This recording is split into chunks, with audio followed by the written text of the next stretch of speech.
Ladies and gentlemen, welcome to your Five Fave Fives. It is post Survivor Series 2021, and we have not done one of these, in exactly 3 months. And I say exactly 3 months because it has been precisely 13 weeks since the last time we did this. And John, how many weeks are in a year?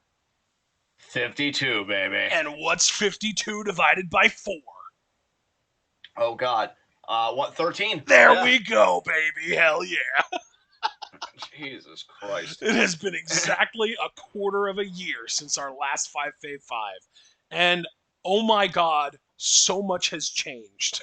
This is going to end up being the most depressing, I think, Five Fave Five we've ever done because of how many people have been released that we loved that are going to make our lists for the last time ever in the categories that they're going to make our lists in, I think. Yeah. Yeah, it's been quite a rocky time for the wrestling business, mainly the WWE. But yeah, we're still gonna do this 5v5. WWE is still a category for us. So yeah, that's all we can say about that. Yeah, I mean, to be fair, out of the 13 weeks that we're going to be looking at for this section, for this 5v5 video, we were still paying attention to WWE for 11 of those. So it might make sense that we would still include it. Yes, absolutely. So with that said, let's get into this. All right, let's get into our WWE Fave 5. Would you rather, would you prefer for me to go first on WWE and then you? Let me see, because I know there are a few lists I'm excited about. So if you went first on WWE, I would go first on that. Yeah, you know what? You can go first. You can Okay. go first. My honorable mentions, again, I want to emphasize this is going from most likely to not make the list next time to very, very close to being in my Fave 5 and possibly going to be there in future lists. Dead last, but a team that I really wanted to put a little bit of a spotlight on, Los Lotharios. I'm excited about these guys. I like them as a team.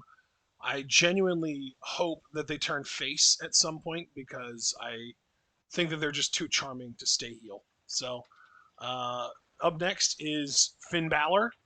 And the reason that Finn Balor is ranked this low is precisely because of Extreme Rules. Literally, Extreme Rules was the highest I think I've ever been on Finn Balor for a few moments, and then the lowest I've ever been on him as a character within a few moments after that. And he really just has not managed to recover since then. Up next is Kevin Owens, mostly for the work that he did prior to the heel turn, because I can't stand that they turned him heel and then had him just walk out at Survivor Series like a minute into the match, not even. Next, Shayna Baszler. As much as I hate what they're putting Naomi through to actually get a match, I do think that Shayna is a great heel character and still really, really good in the ring and compelling as a character. Next, T-Bar. I just fucking like the way the guy wrestles, man. I'm just a big fan of the way that Dijak gets in there and does his crazy flippy shit that he can do at like 6'7" tall and a relatively big dude. So I just want to see him more in general. Next, Alpha Academy. You already know, big fan of both guys, especially Gable. I'm hoping to see them win tag gold at some point because that would be another notch in Gable's belt as far as winning the titles with multiple different partners. I think that would be really cool. Up next, Queen Zelina. I think this grading period actually encompasses both the King of the Ring and Queen's Crown tournaments.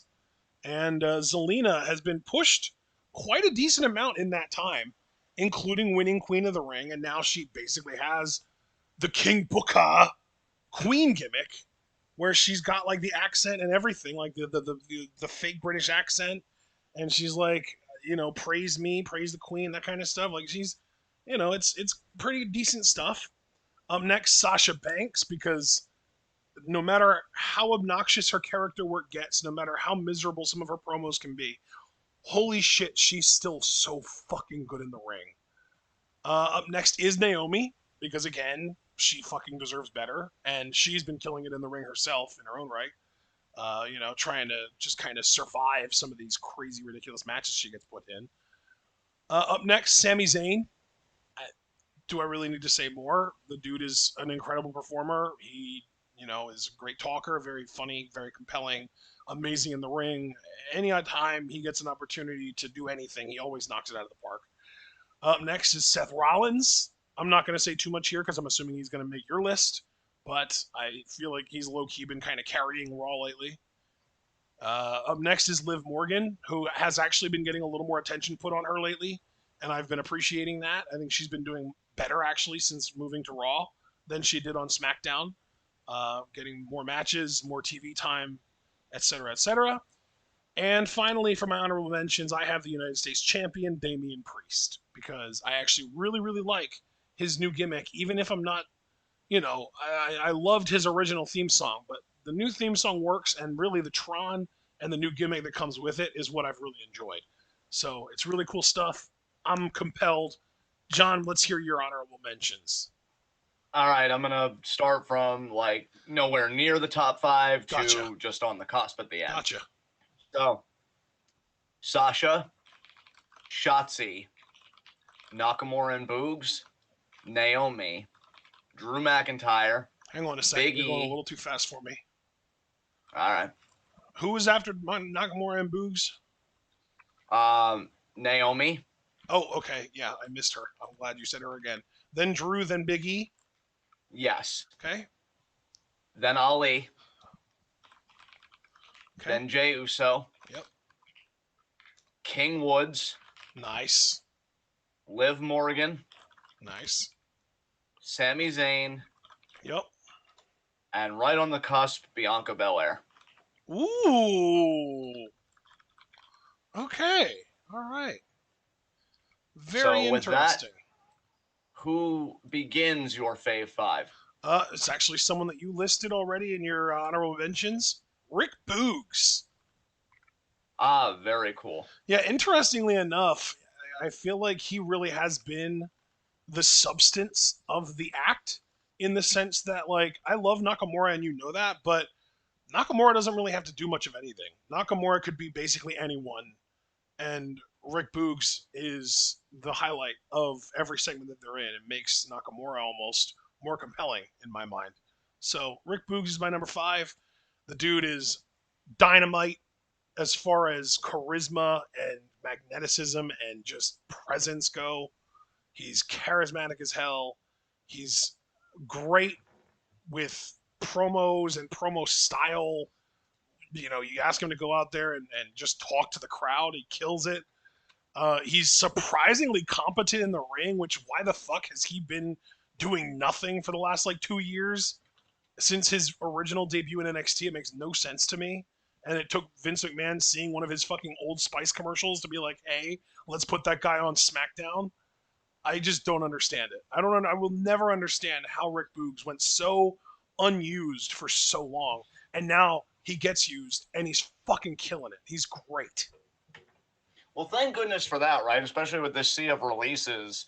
Yeah, it really wouldn't surprise me if he was on the chopping block just for any arbitrary reason. Dude, but I guarantee right now, you, like I said, if Vince hadn't seen those Old Spice commercials and been like, hey, let's put this guy on TV, he would have been on the chopping block. He would have probably been part of the releases. Yeah, absolutely. No doubt about that. All right. Number 5 for me. This is more of an uncharacteristic choice on my part. Brock Lesnar comes in at number 5 for me. I like that. I've really been enjoying babyface, ponytail, farm boy goatee Brock Lesnar. Agree. This might be my favorite run of his, honestly. I think I agree with that too. That he gets to the heart of the matter. I mean, the dude's always looked like an ass kicker, but I think he's got a little extra pep in his step with this run. That SmackDown segment where he just destroyed Roman and just picked apart the arena and then came back out and F5'd Pierce and was like, oh, I couldn't hear you. Say that again, please, about him being suspended. Like, it's working for me. Now, I will say as a caveat, I don't expect this to last because if Brock does win the Rumble, it's going to kind of be a groan fest for me because he doesn't need it. I mean, to me, Brock has that John Cena energy. I'm Brock Lesnar. I can get a title shot whenever I want because I'm Brock Lesnar. Yeah, recognize. Because we don't really project and because we focus on the present, He's been doing remarkable work in the present, and the dude's still getting fucking paid. Yeah. This is a happy arrangement for fucking everybody, because literally nothing about his schedule or anything has changed. He's doing kick-ass stuff. I'm loving the whole, Paul Heyman trying to figure out who he really wants kind of thing. And we know Paul, I mean, if he had it his way, he'd get them both under the same umbrella. But yeah, this is my favorite Brock Lesnar by far, and he just cracks the Fave 5 because quality over quantity. When he's shown up, it's been more impressionable on me than some people we get every week. So there you go. Yeah, man. You know what? That's a great pick. I actually completely blanked on him. I don't know if he would have made my list if I would have thought of him, but as it turns out, I just didn't think of him. So number 4 for me, Mustafa Ali. Excellent. Talk it, man. Talk about it. Dude, it really is as simple as, like, whenever he's on TV, again, like Sami Zayn, he knocks it out of the park. He had a promo that he cut that really, really stirred things up in you that we then found out would go on, or was supposed to go on, to be a really well thought out angle that would have involved him basically calling people out on their hypocrisy and almost be doing like some presidential shit. And I was just super into that. And I know we don't usually try and take social media promos into account, but in this case, I can't unsee what I've seen. And I would love to see the Twitter promo that he had come to life and be on TV. So for now, I'm just going to have to feature him on my Fave 5, mostly out of a lack of better options, honestly. Let me ask you something, man, because I'm just curious. If they put that Twitter promo on TV, do you think, in your mind, that would have been a promo of the year candidate for you? Oh my God, absolutely, yes. Yeah, all right. Do you agree? I actually agree. I just want to pick your brain on that. Yeah, I 1,000% agree on that. I really like the direction that they would have taken it. Granted, I do stand by my initial convictions that it's kind of tedious to me that we're still trying to make a guy like Ali a heel in 2021, both from his background and just his ability and everything else. It's like, I feel like, because to be perfectly honest, either you have a pure Bryan-esque babyface, or I would even say, given the fire that we know he can talk with, you might even have an anti-hero that would be like a Stone Cold for people that don't look like Stone Cold. Right. Because I think part of the mass appeal of Stone Cold, right, was the typical redneck, blue collar person, but that's not America anymore. At least that's not all of America anymore. What about a Stone Cold for Muslim people or for black people? I think Ali could pull it off. I think he's got a badass streak in him that I could buy it, and he speaks with such conviction. I will never understand how they keep fumbling the ball with him. So it's cool to see that you spotlighted him like this. Again, for me, the only reason he made my my honorable mentions is because, again, I just feel like they don't commit to him. So it's hard for me to commit to him when we keep talking about these releases, and I feel like he could be on the chopping block any quarter. That's just that, and that's not his fault. I totally agree with you on that, though. You're completely right, unfortunately. So number 4 for me, and God knows the wrath I'm going to incur from beyond. The Tribal Chief, Roman Reigns. Wow, at number 4. Damn. Okay.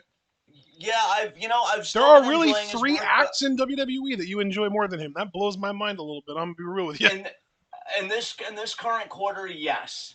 In this current quarter, yes. I would say we're starting to reach the point with Roman Reigns, or maybe here's the thing. I don't think we're reaching this point with Roman Reigns. I think I'm just reaching this point with WWE. That I really am starting to lose interest. Oh. And I'm like, okay, you're still doing great promos. You're still doing great work. But I think I'm just one of those people that I'm like, I'm ready for the next thing. And I can talk to that 100%. I'm not going to try and put that on Roman. Yeah, I'm not going to try and put that on Roman when that's very clearly like a me thing. But he's still doing great. He still made your list, yeah. Yeah, I mean, he still made my list. I am telling you guys, and I will say it until I go to my grave, the best champion that the Universal title has ever had. Oh my God. And honestly, however this reign may end, and I'm hoping it ends with putting somebody over, even if it is a Drew McIntyre, because I don't think he ever did get his proper, coronation as a champion in front of so many people. It's just nobody's going to touch that reign for the Universal Championship, at least not for a long, long time. He has completely rehabilitated that title. He has made that title what they always wanted it to be. And that is a really strong secondary world title that if you needed it to like that, could be the top title. and I think that's what they always wanted for the Universal title, and Roman Reigns is able to do the seemingly impossible because for the longest time I'm like, that title's cursed. And then now I resign that for the IWGP Heavyweight Championship. But yeah, that's the biggest compliment that I can give Roman, even if he made honorable mentions for me, is that it is indisputable to me that he is the best champion that Universal title has ever had. Like, by far. Yeah. So, good for him. Who's next on your list? Number 3 on my list is actually your best honorable mention. It's Bianca Belair. Excellent. Talk about it. I just am recognizing the level of workhorse that she has been going at over the course of the last couple months. I feel like she got screwed by the Sasha Becky situation. With Sasha not showing up to SummerSlam and Becky replacing her, and then that whole thing. And ever since, I just feel like Bianca has been absolutely killing it with her promos. Her matches are all about as good as you can expect them to be, given some of the stupid ass finishes that she's had to be a part of. And I just think she is. I think she, Seth Rollins, and Big E are the only reasons to watch Monday Night Raw right now. And actually, you know what? I take that back. There's one other person that I will be talking about next, but they're the only reasons to watch Raw right now. And it is a barren fucking landscape outside of these 4 individuals that I'm going to be heaping plenty of praise on. And I think Yeah. Bianca is a huge reason for that. I mean, 1000% cosign. She's amazing. All right, we get to the top 3. For me, coming in number 3, Extreme Rules aside, Finn Balor. I have been loving his work as of late. Yeah, he's amazing in the ring. The dude's in his fucking 40s and he's still like a premier athlete. Suck it, niece. I think, his promos, especially in the feud with Roman Reigns, I like them. I liked his kind of, not necessarily a retcon, but a retelling of the demon as more of a symbol of effect, of emotion, of his anger, of his desire, of his passion. And here's the thing about Extreme Rules. That finish was fucking criminal, but I can't lie, the beginnings of it gave me fucking goosebumps that I still feel when I take myself back to that place mentally. I mean, this dude is a fucking badass. I would love to see him just one more time win a world title before he calls it a career in WWE. Because he's one of the guys that I honestly never worry about getting released, although maybe nobody is safe. And that would be fair if there are people in that camp. So I do think he's just going to round things out in the E. And I would like to see him get a world title again because he never got the fair shake that he deserved as Universal Champion because he got injured and he had to vacate it. Yeah. I know everybody will probably remember him for his body of work in NXT, and that's totally fair, obviously. But yeah, his main roster stuff, especially this go around, I have really enjoyed. Low key, I was a bit disappointed when he lost the ladder match to Seth Rollins at the end. I was kind of hoping for him and Big E to feud.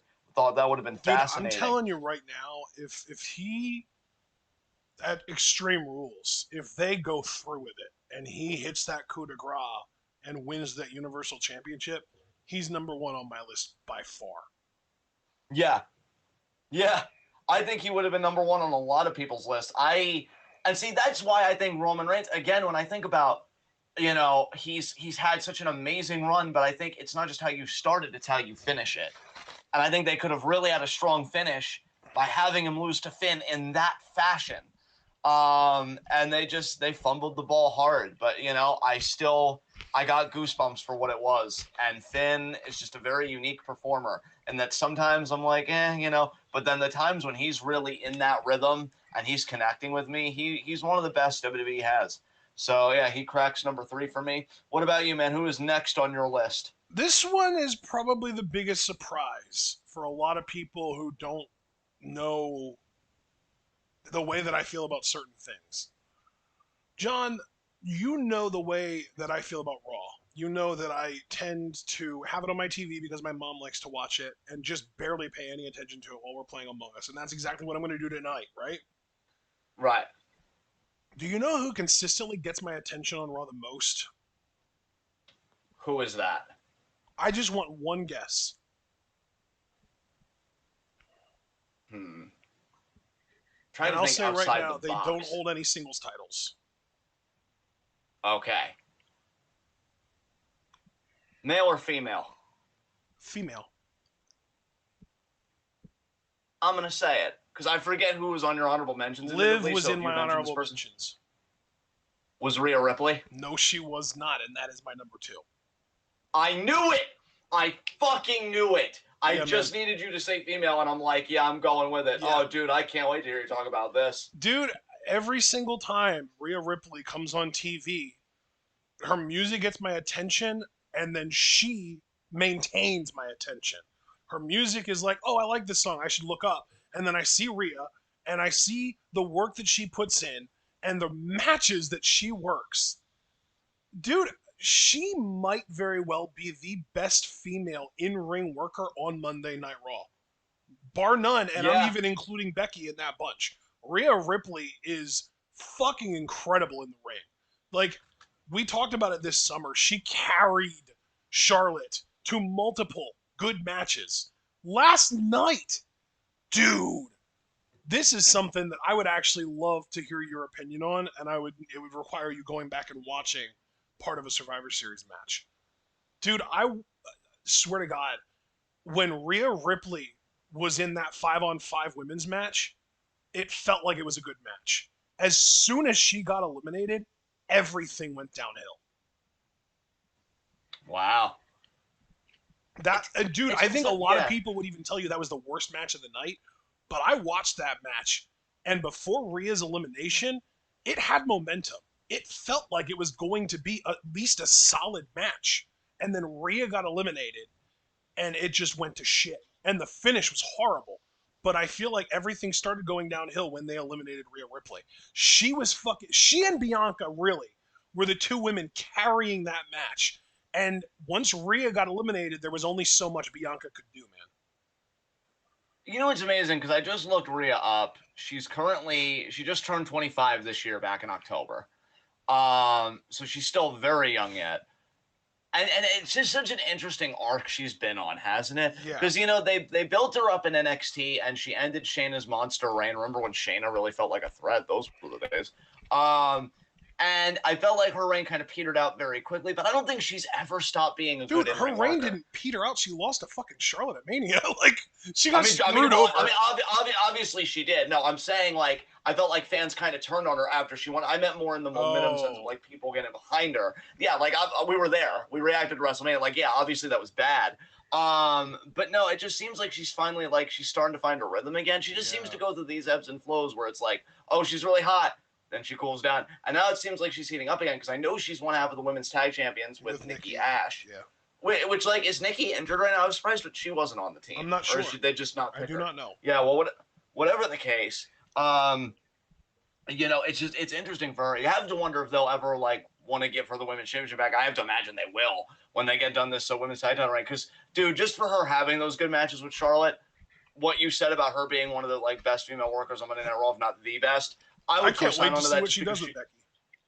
Yeah, I'm excited for that too. I hope that happens. I really do, because I honestly, her being able to get good matches out of Charlotte, that alone would make me co-sign on your sentiments. Because when I'm watching that and I'm like, this is a Charlotte match I don't hate, and then you realize that the best parts of it were either when Rhea was on offense or when she was selling Charlotte's offense, making her look good. God knows I wish Charlotte would reciprocate. Yeah, dude, Rhea is athletically gifted to the point that she's like capable of, like, Brock level selling. Yeah, absolutely. So I love that pick for you. Love that. Number 2 for me, going to be really succinct about this, Seth Rollins. Yep. I think the dude's been on another fucking gear as of late. I did not watch Crown Jewel. And I stuck by my principles and this and that. I was very pleased with that because fuck the Saudi shows. However, they have never gotten me closer to breaking, at least, with this particular show, than that Hell in a Cell match, because I did see certain GIFs from it. Holy shit, has this dude been working his ass off. Him and Edge both, to be fair to Edge, who really should have made my honorable mentions. I don't even know where I would have been. Yeah, you could tell that the product's just different when he's on it, for sure. Yeah. Here's the thing, and again, this is why I don't really take part much in, like, Twitter discourse or this and that, because I know fandoms can be very toxic or energized or whatever. Big E deserves his run. I'd like to see him walk in and walk out of WrestleMania as champion. But if that wasn't in the cards, I really wouldn't protest that much if Seth was the next champion. And I've even said in our Discord before that I think in early 2022, Seth deserves another run with the world title. I think he's been ready for a while. Yeah, I'd dude, I love to see think him get another go he's at it. definitely got to be near the front of the line to challenge Big E without a doubt. I mean, we know he's the next number one contender because he won that ladder match. We just don't know when the match is happening. Right. They're probably going to make it on day 1 on January 1st. Yeah, I mean, yeah, you're probably right about that. And you know, I'm happy for Seth. I think, you know, like, we know how horrible his babyface turn went because they stuck him with fucking middling feuds with Corbin, and then the Fiend was the hot act, and Seth Rollins is not cool. Yeah. And his first heel run, I mean, looking back on it in hindsight, I think it could have been a lot worse, and it definitely had its shining moments. But this is without a doubt, in my mind, the best work he's done maybe his entire WWE career. Because even the parts of him being a babyface that were good, I think they've been eclipsed by this. I love that he is just, I feel like he's just kind of let his hair down in this one. And he's like, you know what? I'm just going to have fun with it. And it shows. I think he has fun every time he comes out there. And I'm having fun seeing him have fun. So, yeah, I just wanted to give a bit more of a serious commentary because obviously I love that he's a piece of shit. I mean, clearly. But I would not mind if this dude was the next WWE champion at all. Yeah. So. All right. Let's talk about my number 1. Again, might as well keep it simple. It's the fucking Bloodline, because of course it is. There you go. Like, they're the most compelling thing on any WWE channel as far as I'm concerned. And the shit that they were doing leading up to this show with Woods to build up towards the whole Bloodline versus New Day angle was, like, cool as hell. And I actually hope we get a 3-on-3 match. Maybe even at day 1. That would be cool. If we got Roman and the Usos versus all 3 members of the New Day. That would be really cool. I would like that a lot. Obviously, they would have to fit Seth, Big E in before then. Or, God, would they really wait until the Royal Rumble to do that? I don't know. I hate this time of year because everything always gets clusterfuck. Anyway, but yeah, man, the Bloodline to me is just the most compelling thing. Like, I guess the biggest difference is that I'm just not as sick of them as some people are, including you, which you already said that you're kind of ready to move on to the next thing. I totally get that. I was ready to move on to the next thing when it was Demon Balor, when he was fucking resuscitated by his own theme music playing. But as soon as they botched that and fumbled it and fucked him up, I'm like, okay, let's move on and just, you know, get back to the Roman stuff and find more compelling shit between him and his family, you know? And then really, low key, I want to emphasize that I'm including Paul Heyman in this number 1 because he is a huge part of why I made the entire Bloodline my number 1 overall for WWE, because Paul Heyman's segments with Kayla Braxton are consistently some of the most funny segments on WWE television, in my opinion.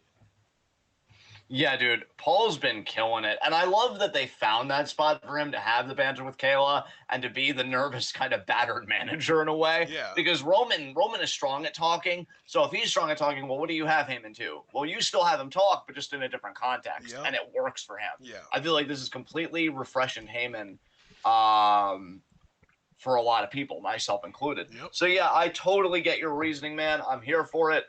Number 1 for me, because we just can never stop doing this dance, can we? Kevin Owens. Oh, you know, wow. Yeah, I know. It's strange for me because I too hate that he's heel, but I'm still a little bit intrigued by it because I feel like Kevin, this heel turn, it's different from, oh, I'm doing it for my family, and it's less that kind of self-rationalization. And now it seems to be, you know, like you told me, because I did go back and I watched the promo, and you already recapped it for me. You know, it's almost like he's given up. It's like, oh, you know, I know it's just keep fighting, but everybody thinks I'm a piece of shit. Everybody is going to think that I'm a piece of shit. I can't change their mind, so why even fight against that current? And I'm wondering what wrinkles can happen in it, because apparently before he walked out on Survivor Series, he was arguing with Seth. So I do like that about the heel turn as well, that he's not just buddy-buddy with other heels now. Right. Because, you know, I hate that shit. Yep. And he walked out, and I'm wondering where he's going to go. He had a match with Finn Balor, and he won that match, and he won it clean.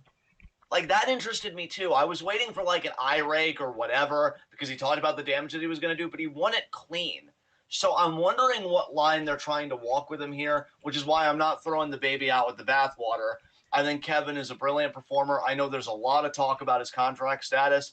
And I'll tell you, you know, when I'm vibing with Kevin's stuff, you know, with what he's doing or what the program is or whatever, it really is an amazing experience. If anybody could get me to check out AEW just for their segments, it may very well be Kevin Owens. Wow. And that's the highest compliment I can give somebody because, dude, you know the people that are there now, and I still haven't watched it. Damn. I have not. Like, honestly, if everybody wasn't so hyped about it, I might have even skipped Brian Suzuki. Like, it was good, and I'm glad I watched it.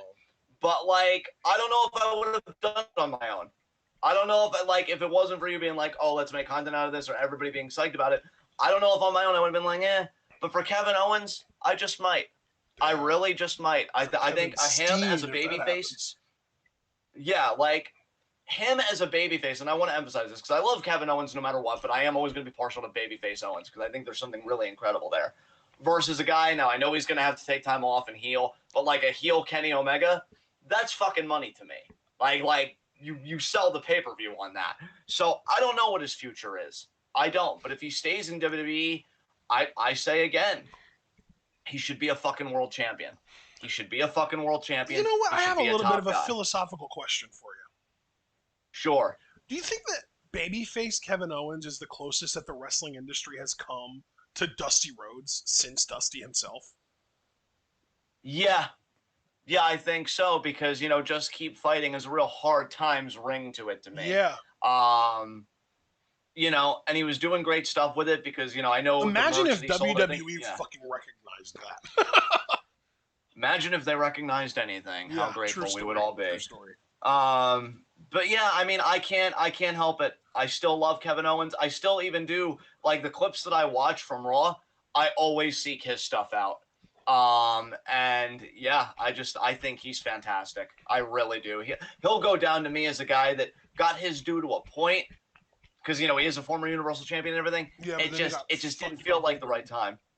And then he got squashed by Goldberg. And he even said himself he didn't enjoy his title run. I want to know what a Kevin Owens having fun as world champion looks like. True. Because that sounds like amazing fucking television to me.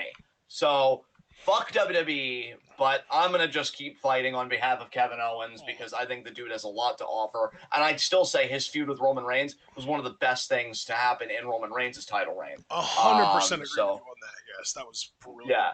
Brilliant storytelling for sure. Okay, so that rounds it out. So now we're on to NXT, right? Yes. Oh my god, dude! I think you're gonna get so mad at me for my NXT list, but I'm kind of relishing it. So all right. I'm waiting for it because I know you and I know how this works. But honestly, I don't care. I figured this was a ask for forgiveness instead of permission kind of thing. But we'll get to that. We will get to that. For now, honorable mentions for me. Very succinct list. Kind of rushed the honorable mentions section of all these guys, and New Japan was paltry, but we'll get to that later.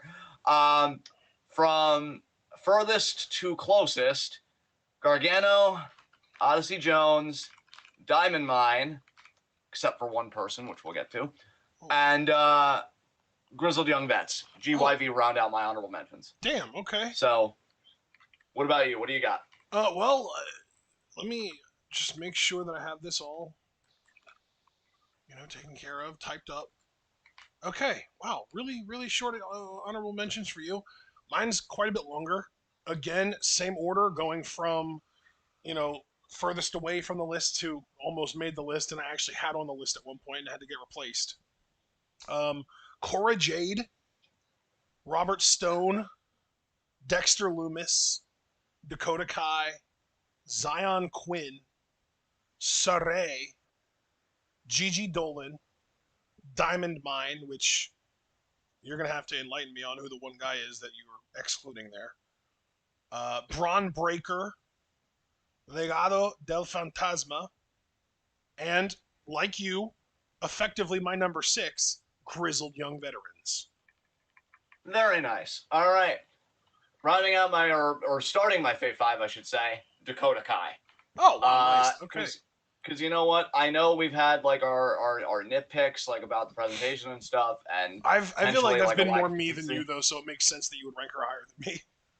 But she's still so fucking good. Yeah. Like, when we talk about the best female in-ring workers, I think Dakota Kai is probably still underrated by some people. Yeah. I think she's getting her flowers more and more than she used to. Right. But I think she is absolutely stellar. And if she's going to be a part of another War Games, like, I'm telling you, I think she's the best woman on that roster to never be NXT Women's Champion.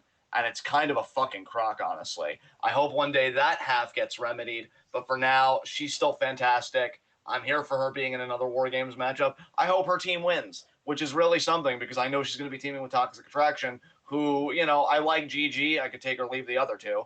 But yeah, I'm all about the Dakota agenda, and just great to have her back. So who begins your Fave 5 for NXT? This was so fucking difficult for me, dude. There were legitimately, I think, 8 different acts that I wanted to fit on my Fave 5, and obviously 3 had to miss the cut. Those 3 were Braun Breaker, Legato, and GYV.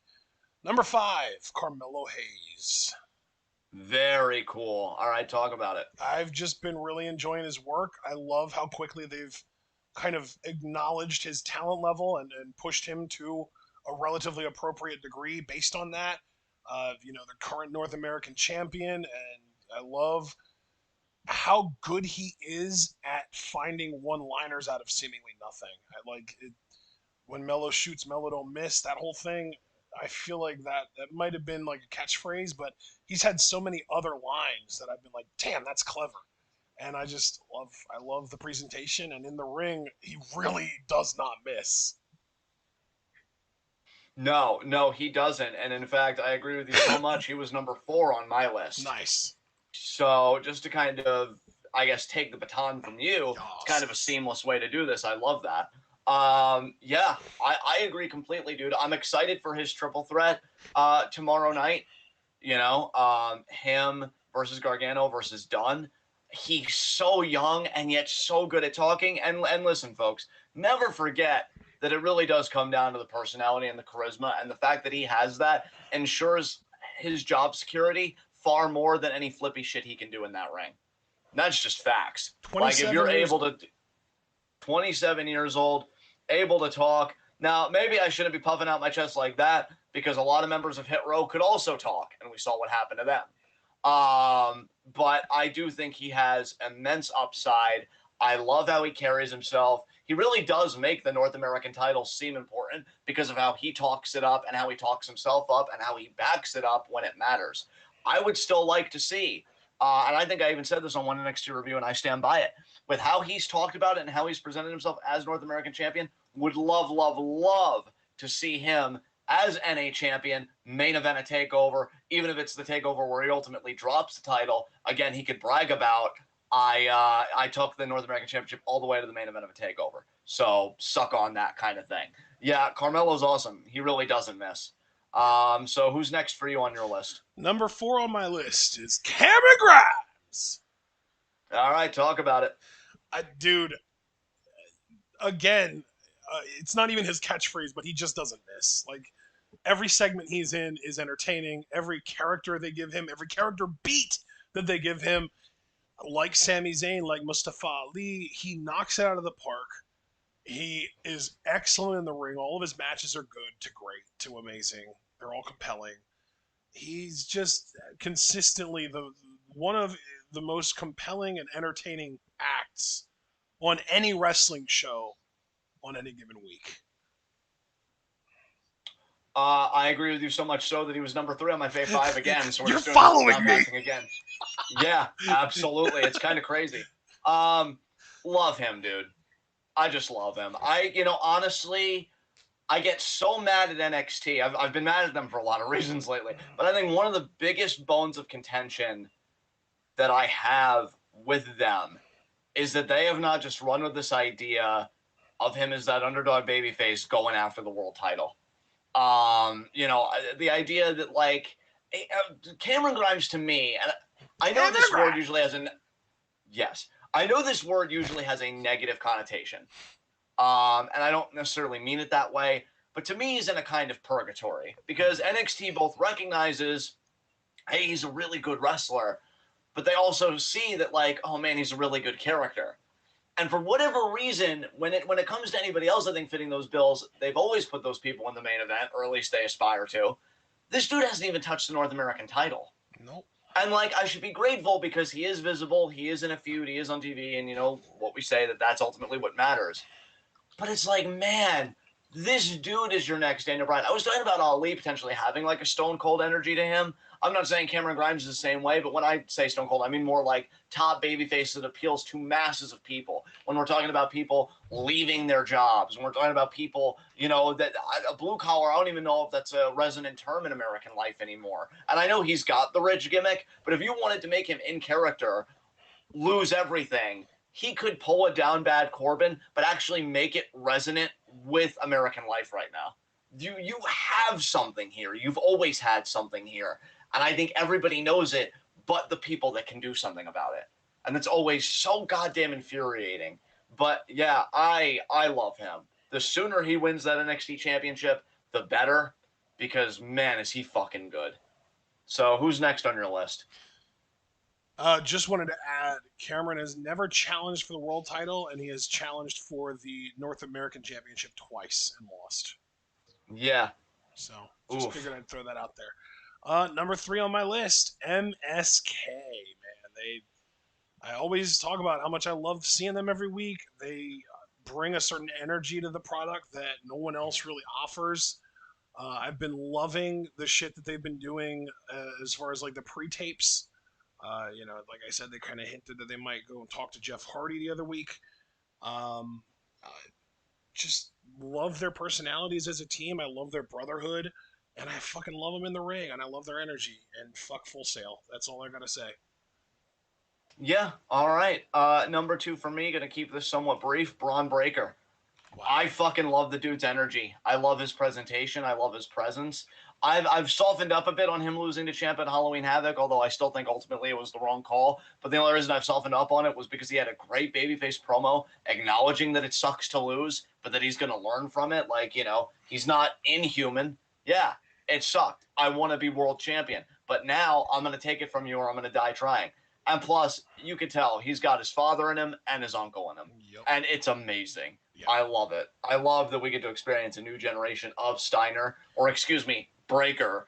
And I'm here for the fucking ride. Like I said, I wanted him in my Fave 5, but I just couldn't. I just couldn't fit him in there because there were just, you know, 5 acts that I couldn't put him above. Really 7, because he ended up basically being number 8 on my list. Right. But I'm not angry. I'm not man. angry that he's number 2 on your list. Right. No, who's next on your list? Number 2 on my list, the perpetual Io Shirai. Amazing. I mean, what else is there to say? She's always kind of dominated your lists. Yeah. She's fantastic. But is there anything you want to say about her? At this point, dude, she just is better than everyone else and carries everything that she's a part of. Like, it doesn't even need to be a match anymore. She even carries the fucking talking segments. Like, she got to say Regal's line this year. That's how much they trust her. She got to say War Games. Like, that match is gonna be amazing, and she's gonna be a big reason why. She's just the best. I don't know what else there is to say at this point. I'm not gonna drone on and on. So it's your turn. Who's your number 1? All right, my number 1, and I put this person on my list because I pop for them harder than anybody else on the fucking product, and I'm definitely breaking rules, but again, I don't care. Malcolm fucking Bivens is number 1 on my fucking NXT Fave 5. You know, he does not wrestle. I don't consider this breaking rules. I just don't personally get it. I mean, well, dude, to me, honestly, I am more entertained by Malcolm Bivens talking than I am by most people wrestling on NXT these days. That's just the honest to God truth. Like, I follow his Twitter relentlessly. I retweet practically everything he puts out. I kick myself when I miss his talking segments, as I did last week. And you know that I'm like, oh man, I can't believe I missed that. And then I love that he can kind of combine the two together. Last week, right? Joe Gacy interrupted. Wanted to get all up in Malcolm Bivens' business. Then, you know, it spills into Twitter. He blocks Joe Gacy on Twitter. He's the hero we don't deserve, but the hero we need. I love him. I love him. And again, it's really something that NXT is in a place for me, and really just WWE, that there are just people that all they do is talk, and I'd rather listen to them talk than other people wrestle. I think he's fucking hilarious. I think he's got charisma. I love that he manages Diamond Mine, and I do like Diamond Mine. Actually, two of my favorite people in it might be the Creed brothers, because I like the energy they come with, and I like what they bring to the tag division. But yeah, like, I was really thinking about it, and I'm like, do I really like anybody, like, in ring more than I just like Malcolm Bivens as a character? And I honestly couldn't. I honestly couldn't. So I know this is unorthodox for me because usually Fave 5 again is for in-ring competitors and whatnot. But I just love me some fucking Malcolm Bivens every week. And to the point where I pop and I'm like, oh god, shh, everybody, Malcolm Bivens is talking. And yeah, just he's amazing. This will probably be the only time I do this. But I just really wanted to give the man his flowers. Like, he's fucking awesome. I love Malcolm Bivens. So he is number 1 on my NXT Fave 5. Who rounds out your NXT Fave 5? Hit Row. Yeah. Dude, Talk about it. prior to the fucking Saudi show, they were still in NXT, and those 2 months of Hit Row were more compelling than the last 3 months combined by anyone else. They're fucking excellent. I'm still shook that they got released. Um, really, dude, what's the last thing Swerve did before his call up? He fucking put over Carmelo Hayes. Hayes made my list, partially because of the fact that he's getting more TV time now because he's North American champion. Thank you, Swerve. Thank you. You're fucking excellent. Yeah. And really, even if we want to include their time on SmackDown as extra credit, they were cutting great promos there too. They were, showing off their amazing charisma and allure. Then, like, it's this, and between this and Keith Lee, man, it's the two worst decisions that WWE's ever made that I can think of, at least. Yeah. It's been rough, man. I'll just say right now for the remain. Actually, no, we don't have to worry because this was NXT. But yeah, if you guys noticed, Dude, what? Let me just put it this way before you say what you were about to say. What does it say about how little I've cared for NXT recently that 2 months of Hit Row was more compelling to me than even 3 months of Io Shirai? Yeah, exactly. And dude, that's pretty much the same sentiment with me having Malcolm Bivens at 1 because, like I said, I've enjoyed him talking more than most people on that roster wrestling. So I think you and I are both at a very similar energy. I feel like we both basically have protest picks at number 1 for NXT. Yeah, pretty much. And I will say, like, I made it a point not to include anybody that's been released, even though it's been fucking hard because how do you make a Fave 5 with only 3 acts? Yeah. But I didn't want to include that mainly because it hurt too much. It's like, wow, like, this is good. But I totally 1000% get why you did it because to me, Keith Lee was a fumble big time because he just emanates star energy. I would almost go out on a limb and say Hit Row was almost a bigger one. Like, I don't understand how you fuck that up when it's right there. Thing is, if you just I really look at them like Keith Lee, you can justify and be like, oh, Vince doesn't like him because he thinks he's fat, he thinks he's out of shape, he thinks he, gets blown up in matches or whatever. Swerve, you can't. I mean, I guess he's small, right? Like, that's the extent of it. That's it. Yeah. Yeah. Just, I cannot believe that not only did they not get a chance on SmackDown, right?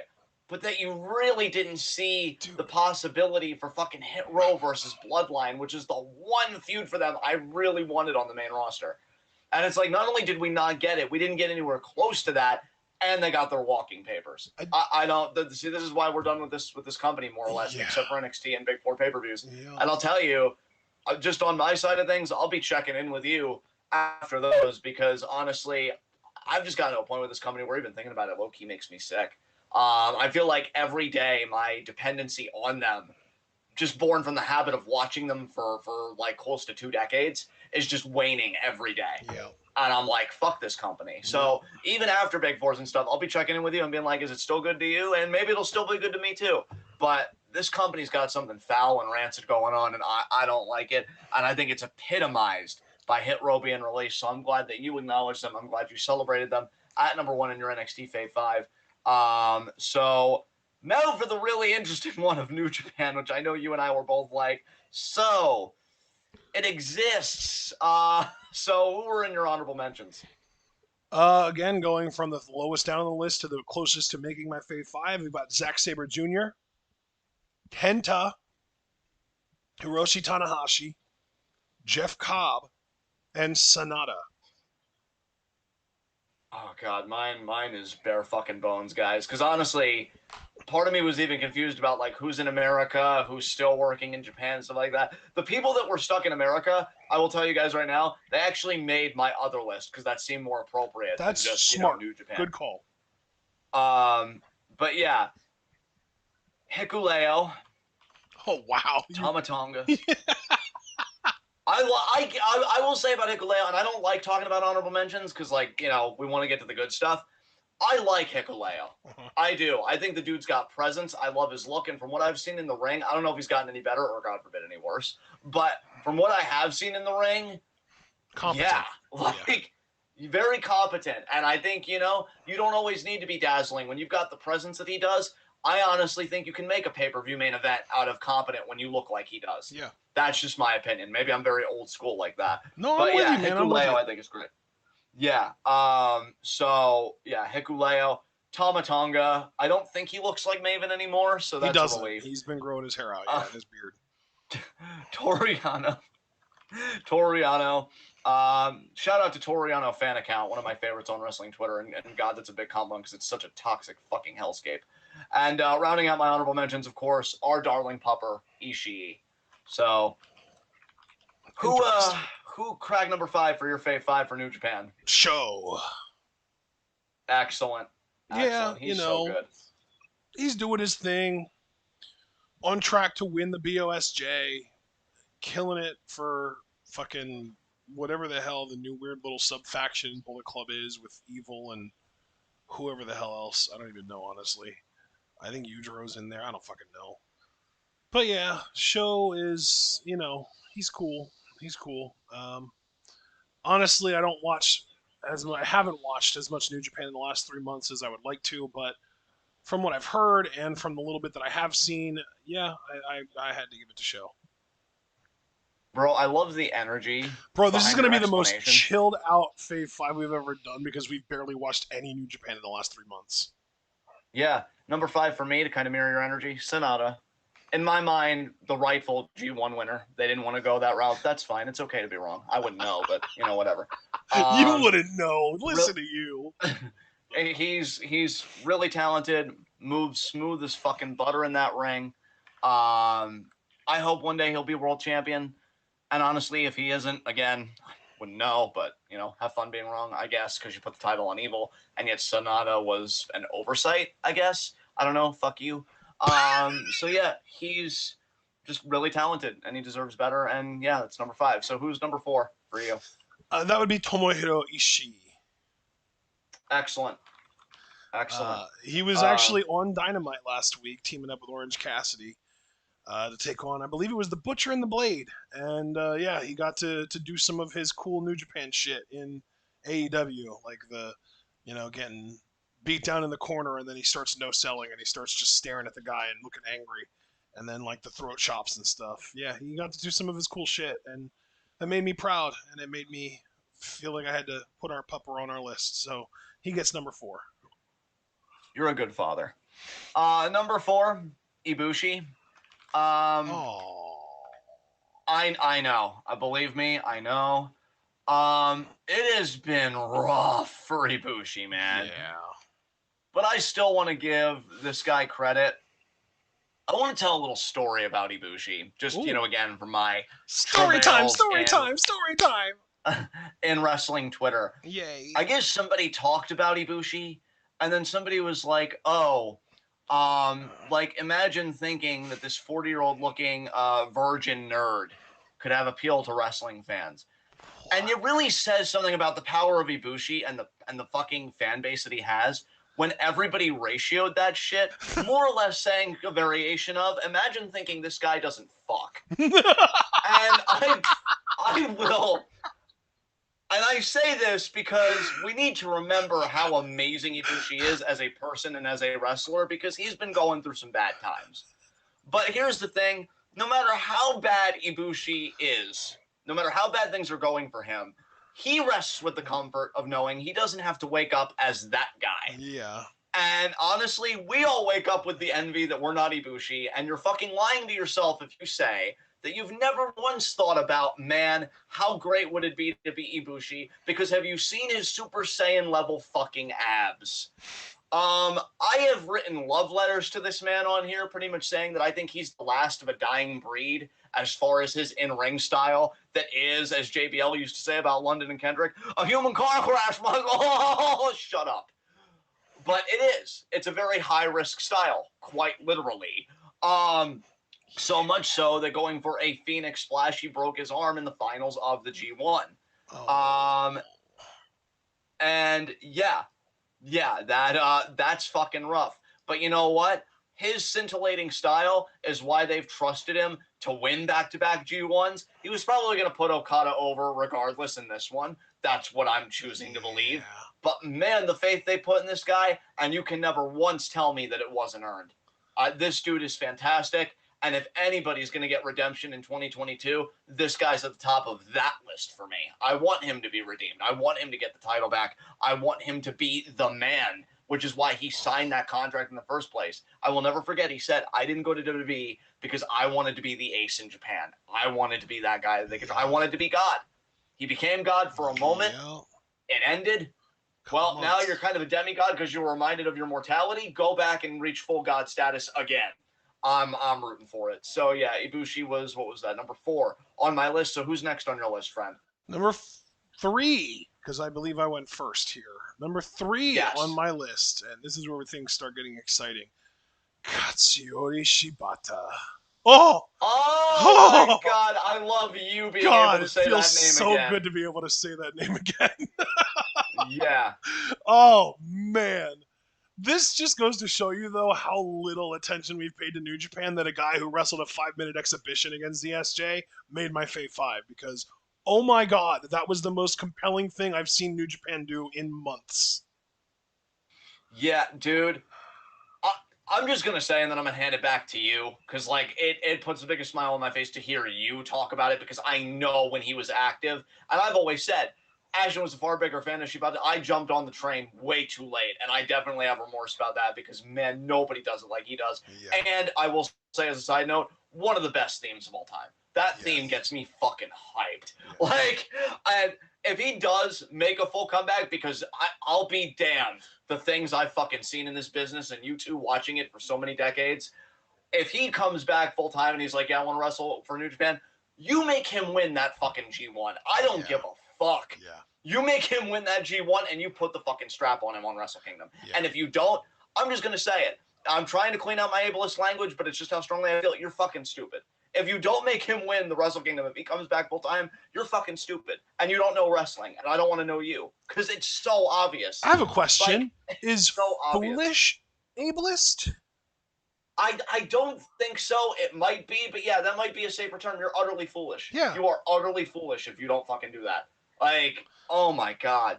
I couldn't believe it, dude. Yeah. I couldn't believe that he did that exhibition. I'm like, are you fucking, that's where wrestling is beautiful. 100%. Yeah, dude. I watched that probably 3-4 times, and you know me.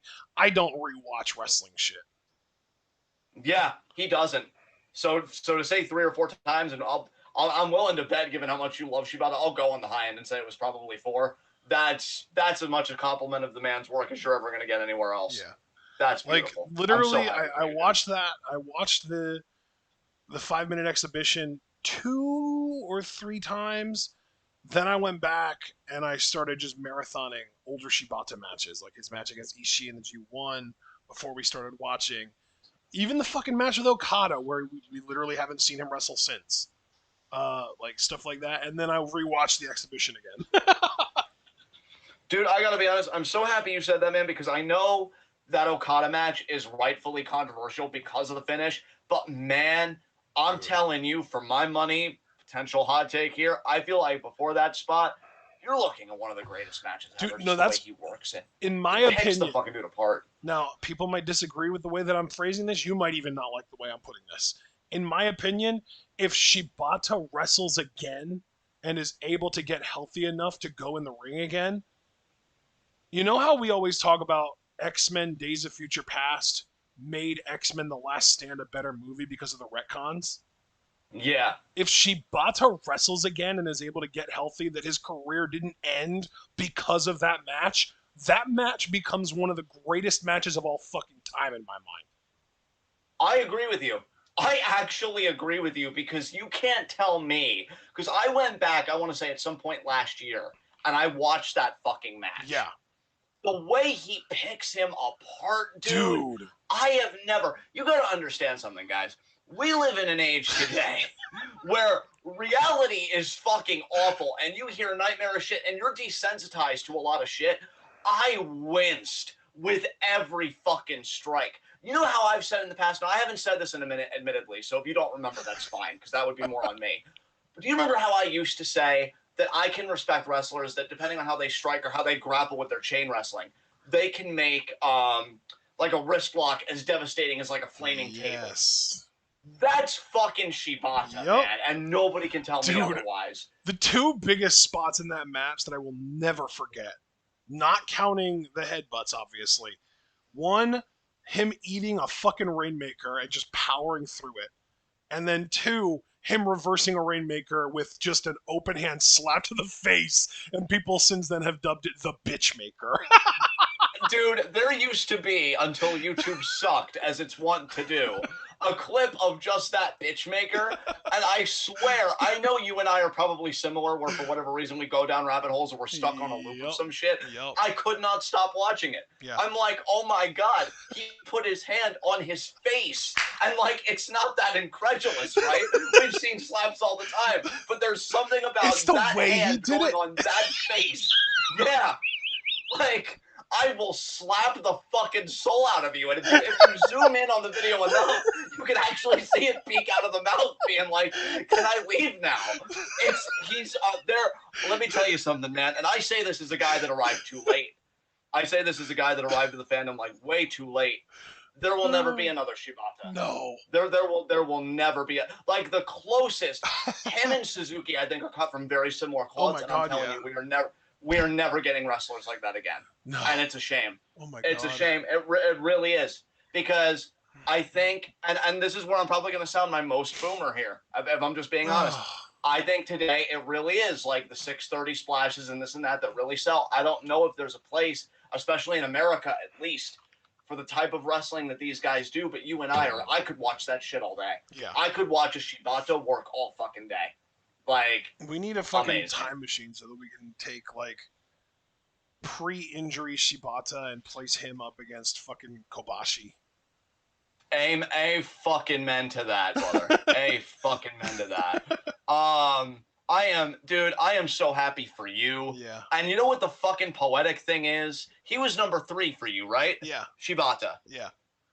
Number 3 for me is his fucking former tag partner. Kenta. Nice. Can I just, like, okay, so full cap. We know that we haven't watched much. That means you're about to lie. Well, okay, so full honesty, full disclosure. We know we haven't watched a lot of New Japan. Yes. I still, though, on Twitter, see some of this guy's backstage comments, and I'm well enough versed with how he wrestles. Yeah.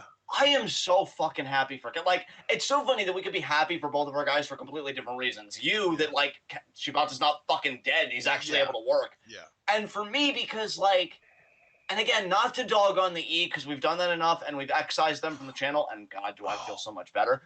But you can tell how working for that company for any period of time could kill your passion for wrestling if you're not being used. And Kenta's even said, you know, because I remember we watched the video together when it came out, and it was a long time ago. Again, maybe we're even talking over a year at this point, where it's like, oh, I didn't get to work much, and now I'm in New Japan, and I'm working on it. And he seems so genuinely happy about how many more bookings he was getting, how much more he was working. And, dude, when you see how he works, it's not a waste. I think New Japan's definitely getting their fucking value out of getting on the roster. Can you believe this dude is 40 years old? And still working as well as he does. Yeah. It's fucking wild to me. Well, dude, Shibata's 42. Yeah. Yeah, and Jesus Christ. they're superhuman. They're honestly, it's amazing. And we know Kenta recently beat Tanahashi for the U.S. title. Honestly, I think that's the perfect fit for Kenta. Yes. I am here for it. It really is. I hear that because he can cut the promos in his version of English, and like it works. Which is fucking amazing. He's been calling out CM Punk, and honestly, that's a match I've been wanting, because I'm going to be honest, I want to see CM Punk eat a Kenta GTS. Dude. I am 1,000%. If that could happen at Wrestle Kingdom, I'm going to die. Yeah. Hard agree there. I I still love Kenta to the point where I've heard that Noah and New Japan are collaborating on some show, Yep. and I openly said, just give me Kenta versus Marufuji again. Just give me that again. I don't. Like, yeah, I want. Yeah, I mean that might happen, but the little poster that they put up, Marufuji wasn't even on it. Oh wow. Yeah. You know what? That's not the case. I'd love to see Kenta versus Nakajima. Who kicks harder? Yeah. Probably Nakajima, to be fair. Yeah. But Well, considering I fucking Nakajima love went me toe some to toe Kenta. with Shibata, I don't know. Yeah. Oh god. Oh god.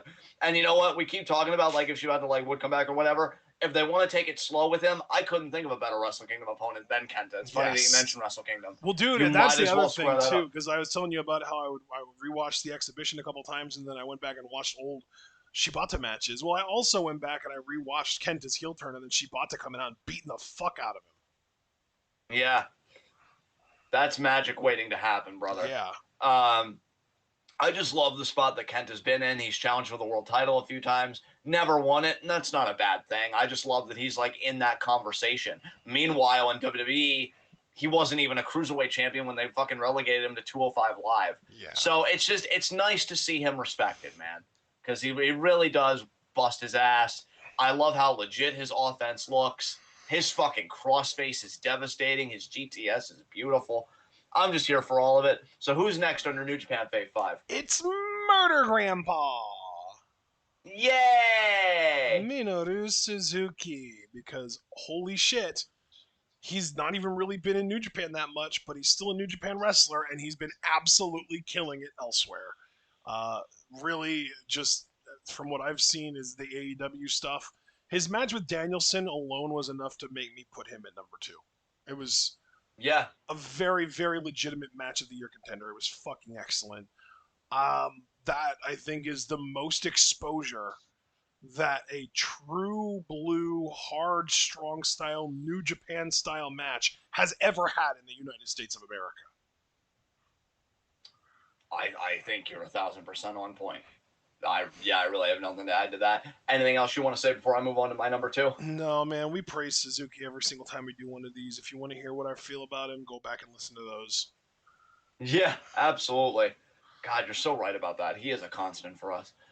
Number 2, Okada. Oh! I mean, the dude's fucking great. Look, I'm always the guy that even if I don't give the bouquets, because I keep saying like give the person their flowers, if I don't give the bouquets that an Okada or a Roman trigger deserve, my mom saying that word like that.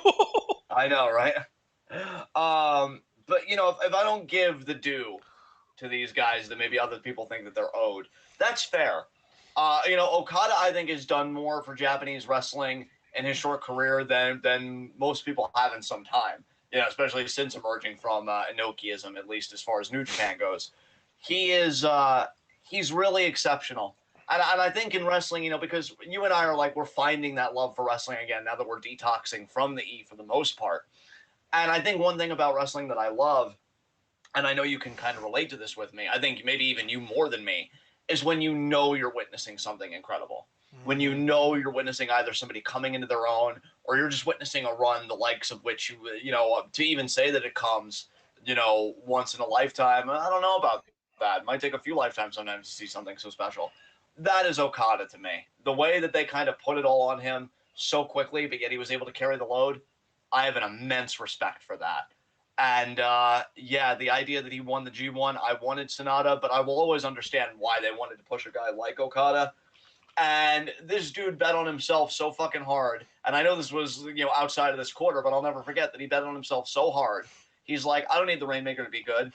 And he was still fucking fantastic. To be able to flex on people and say that I'm more than a move and to be right, like, dude, what the fuck? I don't know how anybody could talk shit to you after that.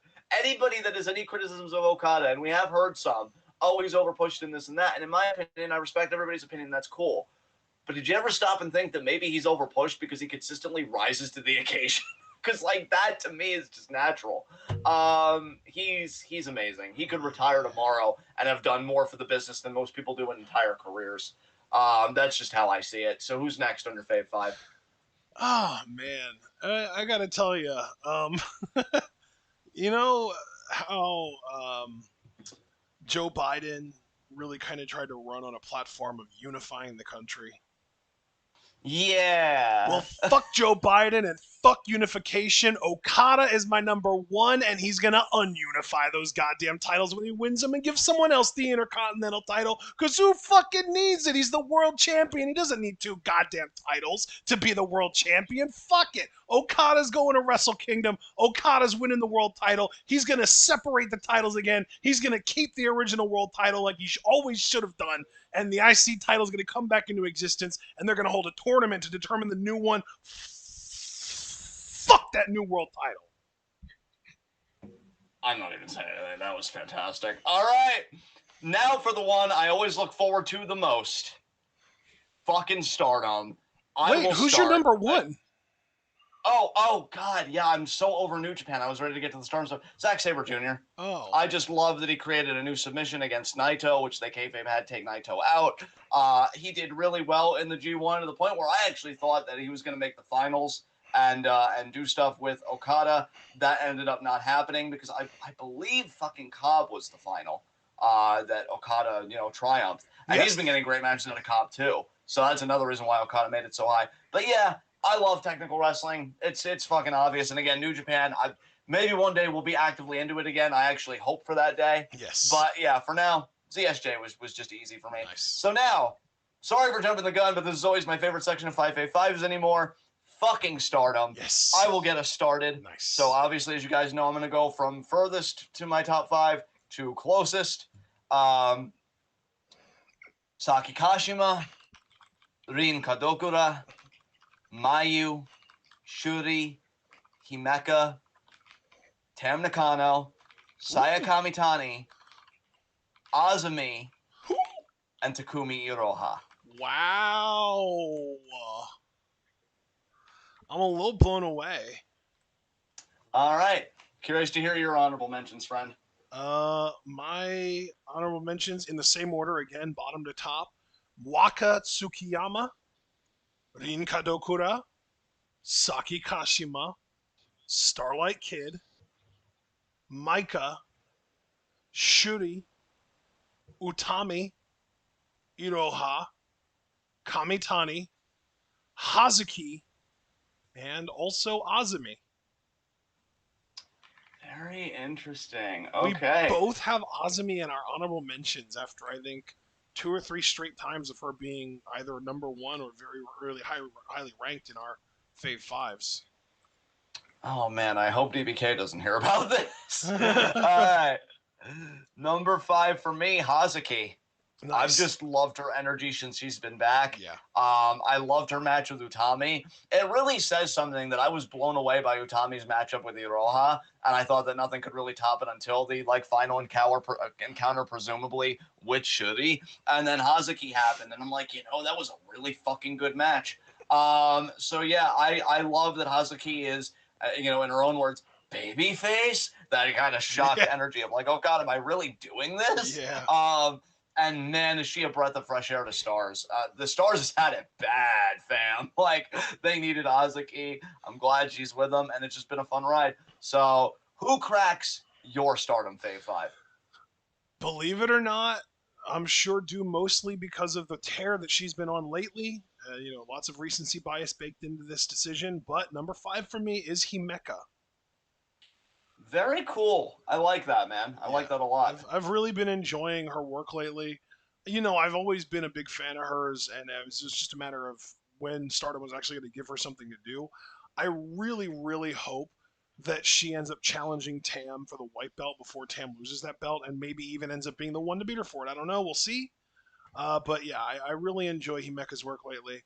Her intimidating Shuri after Shuri had that super emotional moment, and the whole thing with the title and everything was really interesting. And then her talking shit with Natsupoi after they lost the tag match that they were in, like, there's a lot of potential interesting things going on with Himeka, and I'm along for the ride for sure.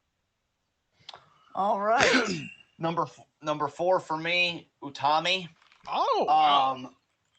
I am so proud of her and how she's really come into her own so young as the world champion. That Iroha defense was fucking awesome. It was. And the Hazuki defense was incredible. It was very good. And You know, like, it's just, she's really, I think she's finally found her footing. Not to say that she's been a Battle World Champion prior to this, but just, I feel like the past 2 defenses have been a completely different energy from her. And man, that's the Utami I love. Yeah. I mean, we already know Brandon, like, reveres her as a goddess. He already posted his Stardom 5 Fave 5.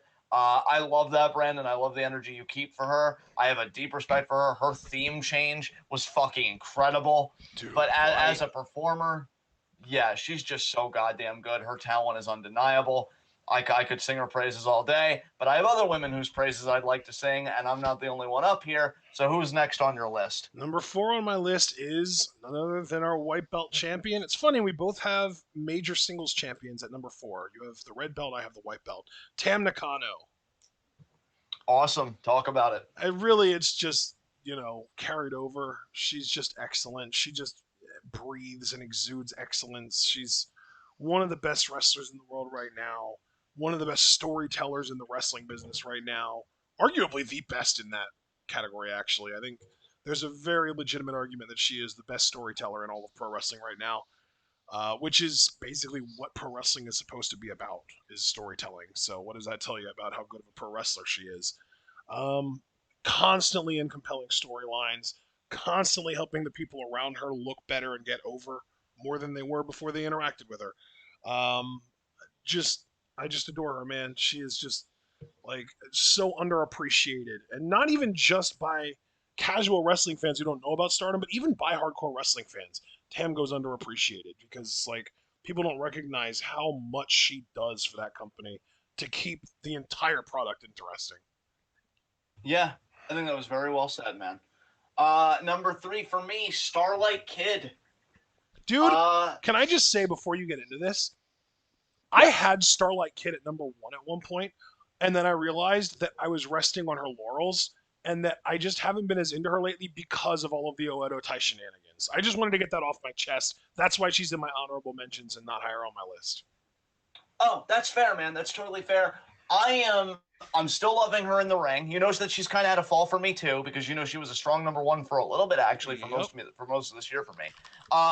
So I'm still loving her stuff and this and that, but I think other people have been stepping their game up that I'm really gravitating towards strongly. But I will give Kid credit. I love that she's really trying to be a meaningful high speed champion.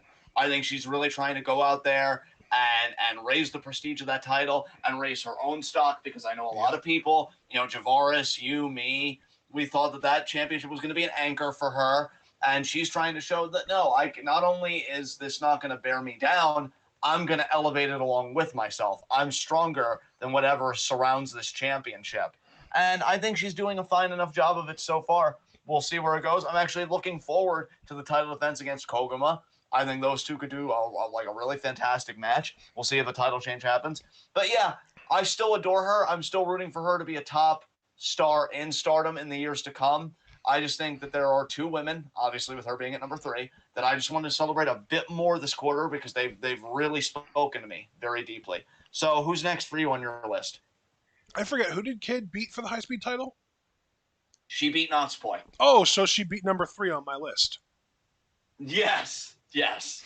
All right, talk about it. It's just funny that we've got themes. Number 5 starts with an H, Himeka Hazuki.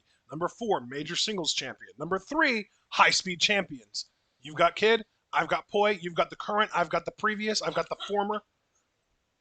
Yeah, Poi, dude, nuts Poi.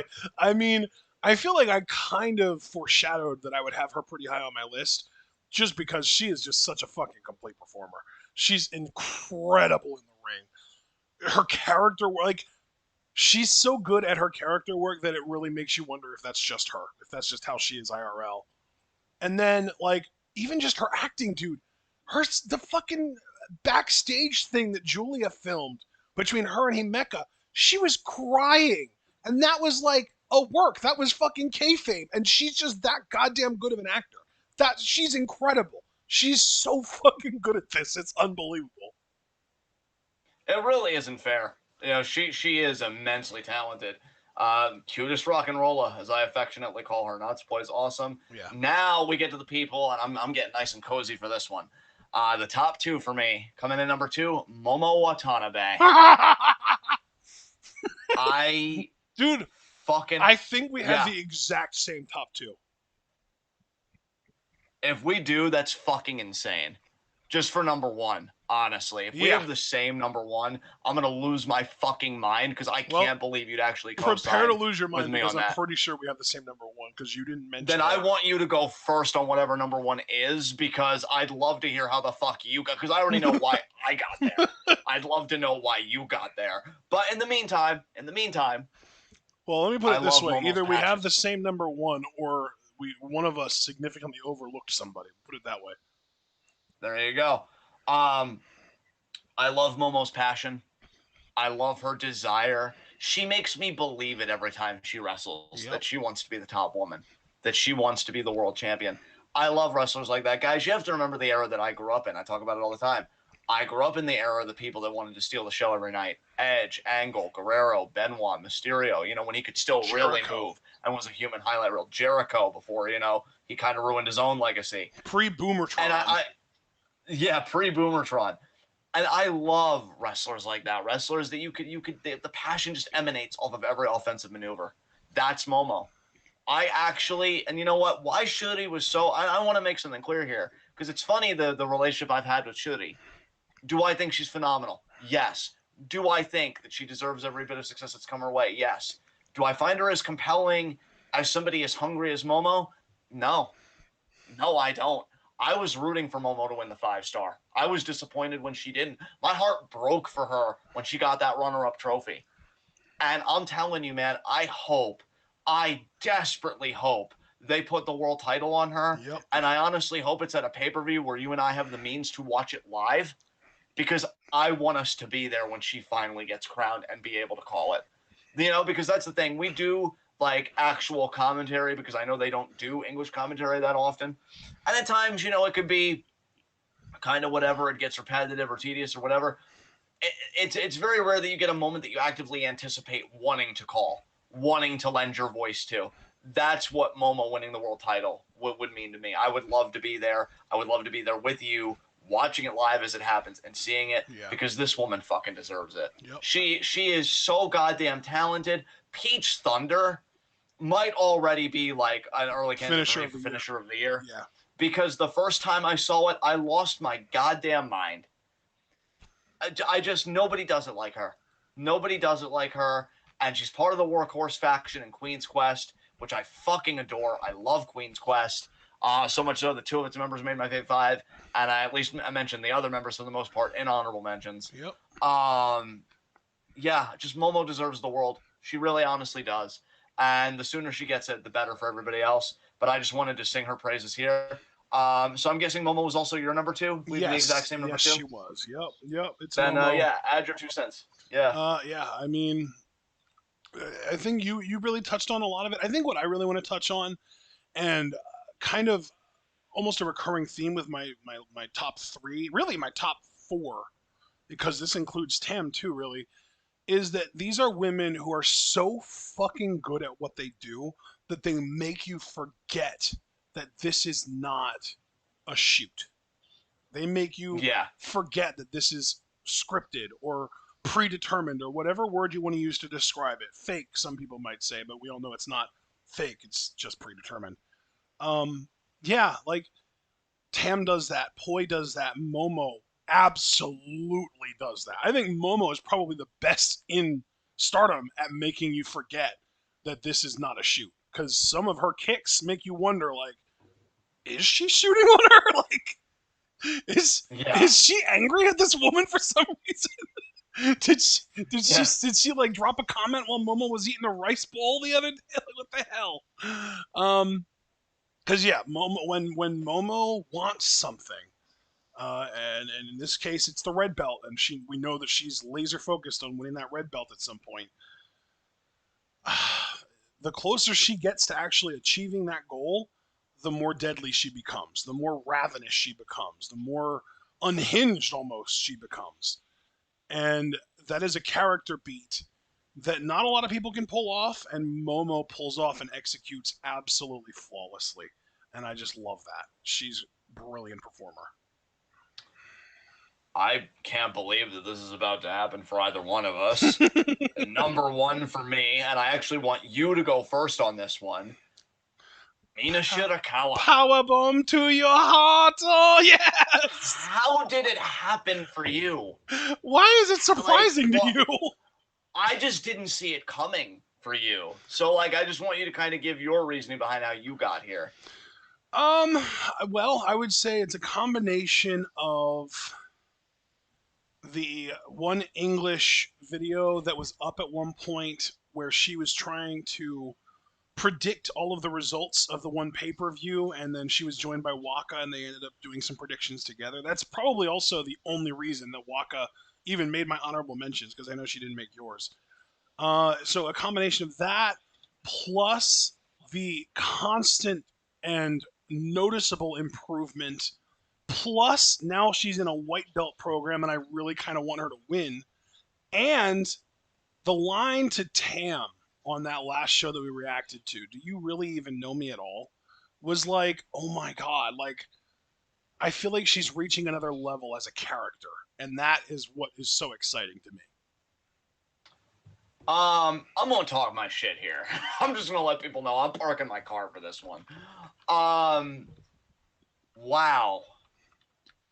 Mina Shirakawa may very well be representative of the best things about pro wrestling. Mm-hmm. When you can watch somebody improve, when you can watch somebody get better in real time, when you go from being apathetic, because again, I watched a few TJPW shows with Ashton, and I'm not going to mince words. Like I said, I'm parking my car here, and I'm going to be fully transparent. I thought she was the shits. I did not like her at all. And to go from that to my favorite performer, currently in this quarter at least, in my favorite promotion, what the fuck happened? And I think the answer to that is just however Stardom develops people, they put her through it. You could see her passion for it. You mentioned the white belt program. I want her to win. I want her to fucking win. I want her to beat Tam. I agree with you about that line. I did a whole thread on Shirakawa recently that I know you saw it because you're like, oh shit, I just saw that you did this on this. Yep. I took time out of my day to write about wrestling. Yeah, I dude, don't normally do I don't that. know if you know this about me, because you mentioned when you first saw a TJPW show, you thought she was kind of shit. Yeah. Part of the reason that I wanted to get into TJPW was actually her. So just to explain, during the early days of the pandemic, like I would say probably April-ish, maybe April, May of last year, TJPW would do these shows on YouTube where they would show some of their girls just sitting at a desk signing uh, photographs of themselves to send to fans that bought them. And I think I tuned into one because either like Ito or Yuka, I think it might have been a Yuka one, Yuka Sakazaki, because I recognized her from AEW.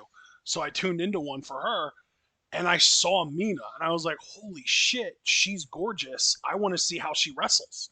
So one of the reasons I started watching TJPW was because of Mina. And like you, I wasn't necessarily impressed by her in the ring either. But her look was part of what drew me in to checking out TJPW in the first place. Yeah. Yeah. And to see her go beyond, and look, guys, I'm going to say this too, because again, like I really wanted to talk my shit here. Yeah. Because Mina's really affected me deeply. It's amazing that she broke that stereotype. Yeah. Because I feel like she could have coasted and been fine. If it's like, I don't care, I'm hot, I can just go. But the idea that she's actually worked to be good at this while being stunningly beautiful. Yeah. Like, I won't lie. Again, this is a different space. When we do Stardom reactions, I like to focus on the in-ring ability. Here, yeah, let's all just acknowledge the elephant in the room. Of course she's beautiful. She's a model. She's literally done modeling. Yeah. But, like, she's not... And I don't want to say that a Mandy Rose or this one or that one don't work hard. I don't know how they work. But I mean, dude, we've seen the development and the growth difference. Like, I'm not trying to say Mandy doesn't work hard, but she very clearly doesn't work anywhere near as hard as Mina to improve in the ring. Yeah. And the idea that Mina has said, you know, we're not a monolith. You can be beautiful and you can kick ass, which I know like Mina's not the first to do it, but I think it's even more impressive that when you could have coasted as a model and done just fine, and then you actively make the choice to be like, you know, I kind of want to get punched in the face. And you do really fucking well at it. Her theme song's a fucking bop. It's my theme song of the year. Everybody else, I'm just going to say this now. I'm going to say that you can get fucked. I actively listen to that shit when I'm reading or I'm writing or I just need to like. It's a real toe tapper, man. I can't blame you for that one bit. Yeah, I loved it the first time I heard it. I'm like, oh shit, this slaps. And then, like, I'm gonna be honest, you know. And again, I said I was talking about shit. I was gonna park my car here. Like, this is the one. Everybody else, I could go 5 seconds or maybe 5 minutes. For her, I really wanted to like celebrate her. We haven't forgotten, Tam. You think I'm stupid? You really think I forgot that shit you did with fucking Taichi? You made this woman cry, Tam. Yeah. We didn't forget. I think about that. Tam. I think about that every time Mina talks shit to Tam. I'm like, yeah, Tam deserves this. Fuck her. Yeah, right. With that, dude, it's same energy. Same energy. Because it starts with, oh, come on, guys, don't fight. And then you remember. And then you're like, wait a minute. Fuck you. Tam has this coming. Yeah, you 1000%. Tam, you are the best wrestler in the world. Without a doubt. You are fucking awesome. But my God, are you mean-spirited. You're a shitty friend. The fuck? No, you are. Say it again. You are a shitty friend, Tam. I don't think she knows how to be a good friend. She was fucking tsundere as shit with Arisa. She was yandere as shit with Mayu. Now she's pranking her supposed friends to the point of literal tears. Tam needs to learn how to be a regular ass, normal ass, healthy friend. I don't think she's capable at this point. You know what? I've been so good about suppressing my darkness this whole commentary, but I'm just gonna give myself a little bit of it as a treat. I hope Mina beats you and abandons you and gives you those issues for the rest of your life. And you know what, Tam? Then Tam goes running back to Mayu. So this is how it feels. Oh, Tam, this isn't how I expected you to do it. Do what? Come back to me. I expected you on your knees. But no, Tam. You know, see, this is the one pickiest in its I will give Stardom. Because it's very clear to me that they want to run back Mayu Tam, and I completely get that. Yeah. But it sucks that Mina's shot has to come now because I feel like she's not going to win. But when I tell you guys that if she beat Tam, that would be a contender, if not the winner of Markout Moment of the Year. Because what a fucking story. I mean, this woman, the time that she's put in, how she's captivated both of us. And now let's even remember, too, if we're keeping it 100, even when she first started in Stardom, it was a bit touch and go with us. I know you kind of had problems at times with like her Romero special because she couldn't keep her shoulders off the mat and stuff like that. And do you know who ruined that for me? Was fucking Micah for pointing it out. Thanks, Micah. Yeah, Micah. No wonder Momo doesn't want anything to do with you. Oh, wow, you cut straight to the bone on that one. No, dude, I'm in a mood right now. Like, everybody get out of the way. But yeah, like, now she's fixed that. And she just keeps getting better and better. I love her avalanche, like, impaler DDT, like, off the top rope. The glorious driver Mina is fucking awesome. Yes. I think it's glorious Glamorous. collection, Mina. Yeah, Glamorous collection, Mina. Great fucking pin. Yeah. This woman's amazing. She's like, what happened? Like 34 years old and innovating her ass off. Like, dude, I'm just going to say this because I don't want to get redundant, but I need to say this last part. I never again want to hear excuses about why a certain wrestler can't get better. Because if Mina fucking Shirakawa can get better and put on fucking clinics and make me want to see her be what some people would argue at certain epochs in Stardom, the top champion in the fucking promotion. Because there's something about that white belt, man. I noticed people are more obsessed with that white belt than they are with the world title. If I'm Utami, I'm like, wait, what the fuck? Because there's something about what that white belt does to people psychologically. I don't understand it. Because even Mina on Twitter is doing some weird shit where she's like, I love you, Tam. And she posted this picture of like her reflection, but it's a cracked mirror. So I don't know if Mina's going insane now. That belt fucking fucks with people, dude. It fucks with people. But the idea that I'm like, Mina's mental health, Mina's success, and I'm willing to put the former on the fucking pyre, I never want to hear ever again why people can't improve.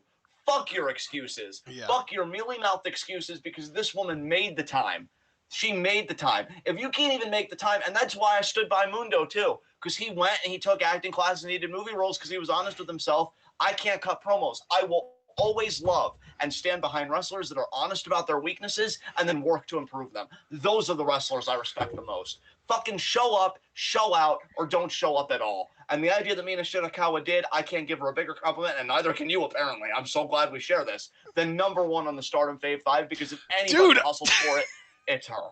I'm so glad that you're actually happy about this, because when I first said it, you seemed like irritated. No, like I wasn't like upset or anything. I was just shocked because like, and the same way I was shocked when Starlight Kid was your #1. Like, I guess it just shows, but I like it though. I like it though that I can't fully read where your head is at. That's why I love these commentaries. But no, dude, like she 1000% deserves this from both of us because yeah, there are brilliant women in Stardom. Again, both of our favorite promotions, but this woman has grinded for it. Like, god damn. Dude, I can't believe how much our Stardom was paralleled each other this time around. It's crazy.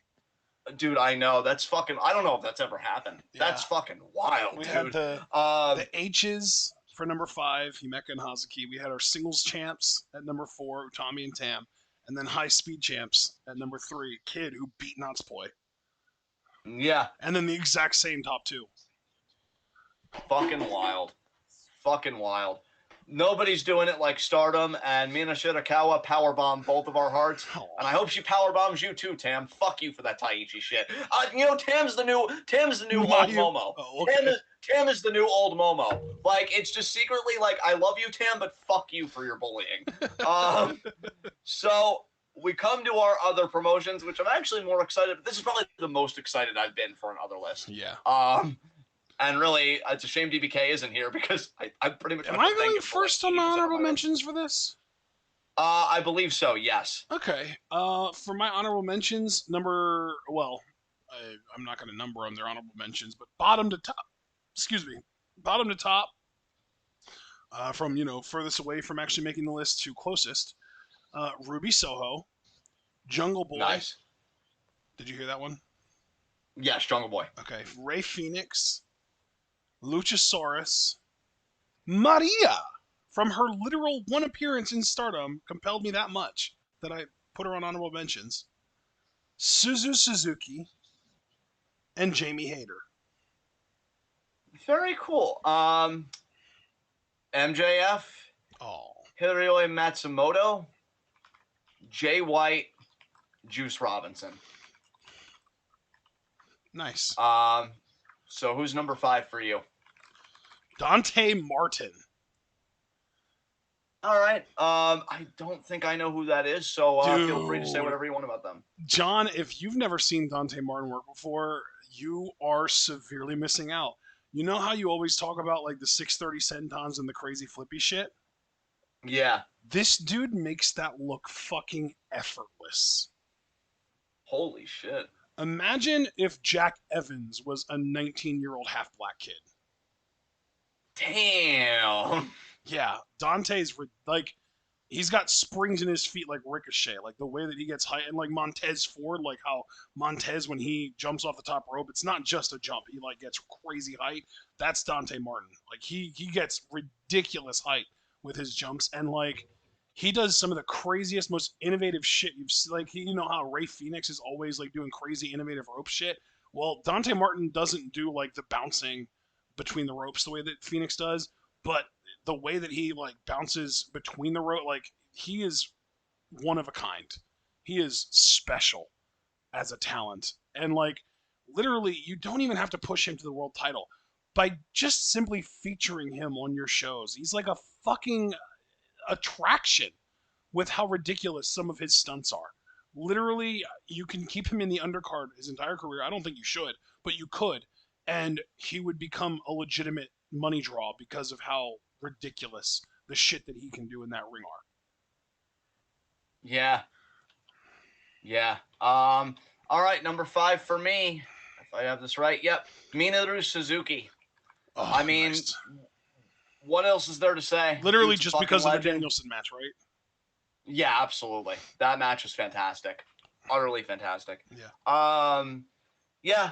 I mean, it's fucking Suzuki. I think the best praise I had of him on One Fave 5, I don't even know if it was, I think it might have been last year, was that unlike The Undertaker, I do think Suzuki's the last real legend of professional wrestling, the last outlaw of professional wrestling. There will never be another one like him. And just enjoy him while you have him. And we should all be thankful we've had him this long, this good. Just unbelievable. So who's next on your list? Number 4 for me is Maya Yukihi from Ice Ribbon. Very, very cool. Yeah, I really enjoyed the matches that we got to watch, courtesy of DBK. I know he's not here right now, but he said that he would come back and watch later. DBK, thank you so much for introducing us to Ice Ribbon. It was great, and Maya Yukihi is just the first woman that I am actually mentioning on my list. There is another one to come, but yeah, she really impressed me. I really enjoyed the matches that she was a part of. So anyway, go ahead, John, with your number 4. Actually the same. Maya Yukihi. Nice. We had the same number 4. Really enjoy how this woman works, and her strikes were fucking legit. Yeah. I'm telling you, like, this was one of my favorite Total Request lives we've had in some time. Because again, I had never seen Ice Ribbon, and clearly they have some very impressive women on their roster. And Yukihi did enough to get my attention. Not as much as another Ice Ribbon woman to come, Same. but Yukihi was awesome for what I saw. Yep. So who's next on your list? Tsukasa Fujimoto. Same promotion, same set of matches that we reacted to, but I rank Fujimoto just a little bit higher than Yukihi, which is why she's number 3 for me and not number 4. Some of her pinning combinations are super awesome. Her like springboard drop kick to the face that's kind of like a flash kick looks great. She just really, really good at wrestling. Like, I don't really know what else to say. Again, same. Nice. We had the same number 4 and number 3. Fujimoto is fucking awesome. Some of the most unique pins I've ever seen. Yeah. The flash kick, I'm okay on. I wish she had a little bit more speed to it, at least in the run up. But it still looks great. Don't get me wrong, it's not Miyu Yamashita level great, but it is still really good. No. Yeah, I agree with you on all counts. Yeah, she's really fucking good in there. Again, it's somebody that, like, if you were to show me her and then be like, oh, so would you like, just at least a 1-month trial with Ice Ribbon? She'd be the gateway for me. I'd be like, yeah, I want to see more women like that. She kicks ass. That's why I put her above Yukihi, and that's why I didn't even really have Suzuki to be exact, on my list at all, because it's like she was good, but I just felt like her opponents were always better than she was for me. Right. And Fujimoto, I think, exemplified that more than anybody. And Fujimoto's match with Yukihi was absolutely fucking stellar. Yeah. Oh like my God, 2 favorite matches that we reacted to were Fujimoto versus Yukihi, and then Fujimoto versus Suzuki, which is why Suzuki made my honorable mentions, because I did enjoy her work. It's just obviously she didn't stand out as much as the other 2. Yeah. All right, so who's next on your list? Number 2, Malachi Black, the man who basically turned Cody Rhodes in AEW into a heel. He barely gets cheered anymore. And Malachi even said directly in a promo, you think just because you beat me in a match that you've won? I'm the one that's won. These people hate you now. And I'm like, yes, it's about time. So Malachi Black's my number 2, basically for opening the AEW audience's eyes to Cody's bullshit. Thank you, Malachi. Bro, that's some Joker shit. Because I know, like, we're not totally plugged in to, like, well, I mean, we are in, like, cinematically, but other stuff that they do. Because I know DC's whole storyline is like, oh, Superman's evil now, and he killed Joker, and that was like a downward spiral. And in the Injustice 2 game, Joker's like, don't you see Superman, that I've won? And Superman's like, well, what do you mean? I killed you. How did you win? And it's because I broke you, because I made you, compromise your beliefs. Like, you were this moral exemplar to everybody, and I just showed that you're just as corruptible as anybody else. Yep. And yeah, that's totally the energy Malachi's rocking with, and I love that. It's great. Yep. So, all right, who? Oh, actually, no, it's my turn because you just said Malachi. Number 2 for me, really straightforward. Maki Ito continues to get better and better and better. I really feel like she should be the Princess champion, because isn't that the TJPW world title? Am I saying that right? Yes. Yeah, I honestly feel like she should be.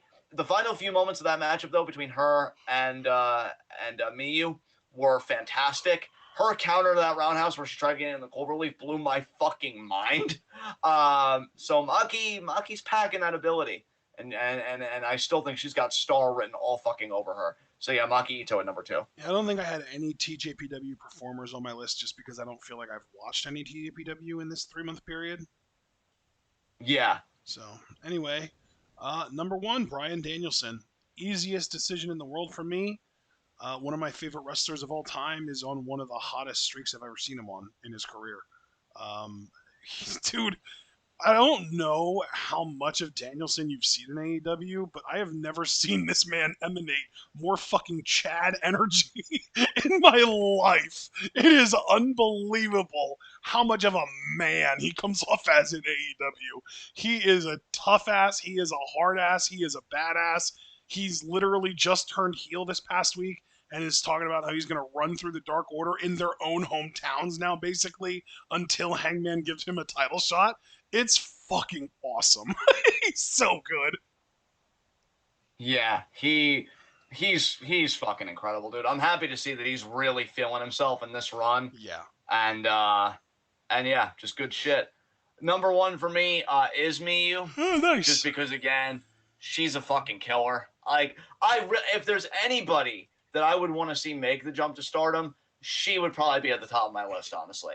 And if there was another woman that would come off to knock her off her perch, I don't think Miyu would ever fall so far as to be outside my top 3 or my top 5 at most. Yeah. She's just so fucking good at what she does. I want to see Mayu sell a Miyu like fucking roundhouse kick. I would be fucking like it's death cometh for everybody in Stardom. I think she's fantastic. And yeah, I'm curious if she'll drop the title too. Hopefully it's Maki, but we'll see. So who rounds out your list? Danielson did. That was number 1. Oh, that was your number 1. Okay, awesome. Sorry, I got a little confused there. Makes perfect sense.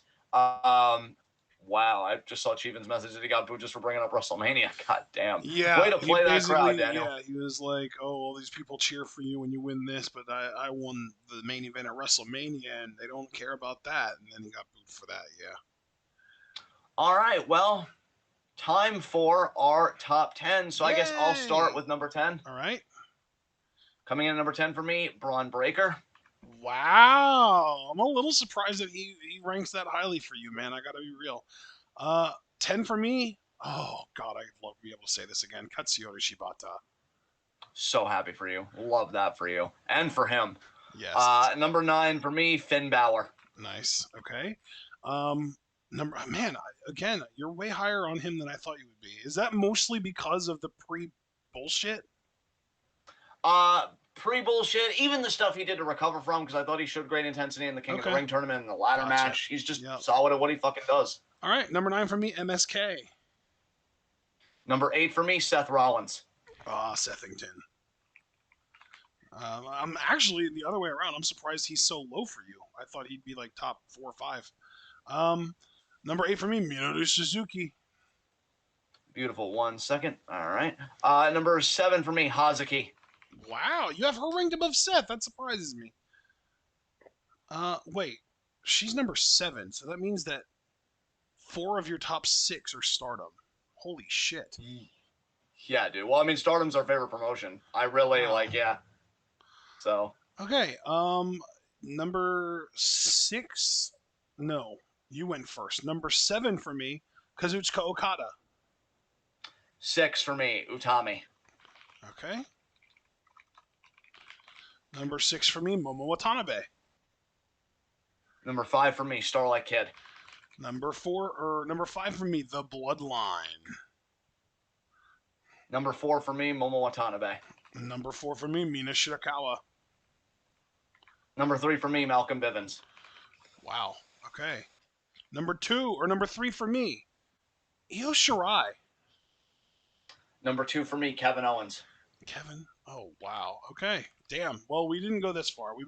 I didn't go this far. Number 2 for me, Hero. Beautiful. Number 1 for me, Mina Shirakawa. Yeah. And number 1 for me, Bryan Danielson. Awesome. I love this one. This was a great installment for me. I got a smile on my face. And yeah, guys, let's see. Next quarter would be what? February of next year? It's 131. Okay, so like right after Rumble. Yep, Awesome. exactly. Perfect. All right, guys. Well, hope you enjoyed these picks. I'm really looking forward to that because it's only in 2 months, but it encompasses the Rumble and Wrestle Kingdom. Yeah, yeah. So we're really gonna see who's gonna make their mark, Well, in those and matches. and AEW Revolution and Stardom's 10th or big anniversary show coming up. That's like the December 29th thing, plus any other anniversary shows they would have in January. Like a lot is going to happen in the next 2 months before we get to this 5v5 on the 31st of January. Yeah, yeah. So I actually love how that works out as well. All right, That guys. is a Thank you for Monday, by the tuning way, in in. case you didn't know. Yeah, no, that's fine. Yeah, I did see that. So I think it works out, perfectly. Great. Thank you for joining us, guys. I had a lot of fun with this one. Leave a like as you file out. Click the bell icon, subscribe so you never get missed any of that TWitWoW goodness. Check out everything we're involved in the description box. And for those of you that are part of the TWitWoW Discord server, $3 a month, by the way, for membership. I think everybody here already knows that. We will be doing games tonight, so be sure to join us for that. See you in And an hour. yeah, I'm gonna hand it over to Ash and take us home. Absolutely. We will see you all in an hour. Until then, remember to like this video, subscribe to the channel, click the bell, follow us on Twitter and Twitch. If you'd like to subscribe, be sure to, or if you'd like to support us, I should say, be sure to subscribe on Twitch, buy our merch on Spring, donate to our Patreon, and share this channel and this video with all your wrestling fan friends and let them in on the best kept secrets in the YouTube and Twitch wrestling communities. That's right. We are TwitWoW, and we are the workhorses of the YNTWCs, and we will be seeing you all if you're in the Discord, which, as John mentioned, is a $3 per month donation to the Patreon. We'll see you in about an hour for games. That'll be right around the time Raw starts because nobody wants to watch Raw by themselves anymore, and who can blame them? That said, if you are not in on that, then we will hopefully see you tomorrow for Stardom. If not, hopefully Wednesday. And we will definitely see you tomorrow night for our NXT review. We hope that you're looking forward to it. And most importantly, we hope that you're all able to remember to stay tuned.